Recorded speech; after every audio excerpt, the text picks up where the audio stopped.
Hello everyone, good evening সকলকে। আমরা মা মেয়ে আজকে নতুন আরও একটা সুন্দর ভিডিও নিয়ে চলে এলাম। আজকের ভিডিওটা কোনো ব্লগ ভিডিও নয়, আজকের ভিডিওটা একটা আনবক্সিং ভিডিও। এই যে দেখতে পাচ্ছ পার্সেলগুলো, এগুলো সন্ধ্যের একটু আগেই এসছে, তাই সন্ধ্যাটা দিয়েই বসেছি যে ভালোভাবে একটু দেখার জন্য। যদিও বা প্যাকেটগুলো ওপেন বক্স ছিল, আমি হালকা করে দেখিয়ে নিয়েছি, ভাবলাম তোমাদের সঙ্গে নিয়ে আর একটু ভালো করে দেখি। কথার জন্য আমি একটা দুধের বোতল আর সঙ্গে একটা ইন্ডাকশন অর্ডার করেছিলাম। আর সত্যি বোতলটা এত ভালো এসছে, আমি তোমাদের কি বলবো। সাথে নিপ্পলটা তো এত নরম, আমি দেখে ভীষণই খুশি হয়ে গেছি। আর কথার এদিকে বোতল চাই না, ওর কার্টুনের বক্সগুলো দিয়েই ও খেলায় মেতেছে। চলো এবারে ইন্ডাকশনটাকে ওপেন করি।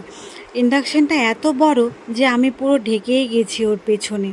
যাকগে, তোমাদের সাথে একটু মজা করছিলাম। চলো এবারে বের করা যাক। সত্যি ইন্ডাকশনটাও এত ভালো এসছে যে সেটা আর বলে বোঝানো যাবে না। তবে আমি ইন্ডাকশন কখনো ইউজ করিনি, জানো, এটাই প্রথম আমি ইউজ করব।